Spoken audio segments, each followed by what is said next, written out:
So hey guys, আজকে আমার ঘুম থেকে উঠতে অনেক লেটই হয়ে গেছে। ওই 10টা পার হয়ে গেছে কমসে কম। দেখতে পাচ্ছ মানে কত রোদ, প্রচণ্ড রোদ, মানে 10টা পার হয়ে গেছে। তাই মনে হলো আজকে তখন চাটও পাবো না, তাই মনে করলাম বিরিয়ানি খাবো। তাই মাকে বললাম, মা আজকে বিরিয়ানি খাবো। যা তাড়াতাড়ি বাইরে থেকে বেরিয়ে তারপর আমি বিরিয়ানি বানিয়ে দিচ্ছি তোকে।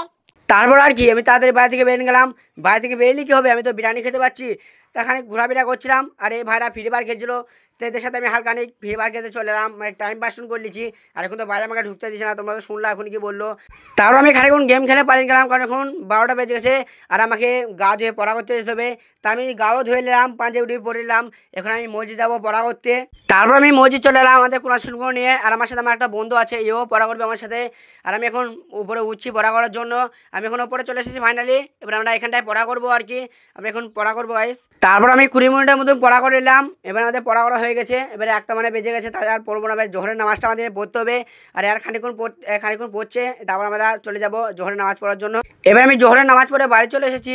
আর আসতে না আসতে আমাকে আমার মা বিরিয়ানি দিয়ে দিল আর কি। আর তোমাদের দেখাই বিরিয়ানিটা। এই দেখো আমার মা বিরিয়ানি দিয়ে দিল, আর তোমাদের সালাড। আর এবার আমি আর কি খাবো আর কি। যাও, খাওয়ানোর আগে আর একবার তোমাদেরকে দেখে দিই বিরিয়ানিটা। তোমাদেরও তো খেতে মন চাচ্ছে, খানিক দেখতে পাচ্ছ এক থালা সালাড আর এক বাসন বিরিয়ানি। আর তোমরা যদি খেতে চাও তাদের আমার ইউটিউবটাকে সাবস্ক্রাইব করো। দাঁড়াও তোমাদের খানিক দিই। না না, তোমাদেরকে এখন দিলে তো হবে না, তোমরা কেউ সাবস্ক্রাইব করছো না। সাবস্ক্রাইব করো তবে তোমাকে দিন দেবো। আর আজকের ব্লগটা কেমন লাগলো বলো। আমার মিনি ব্লগটা এখানে শেষ করলাম।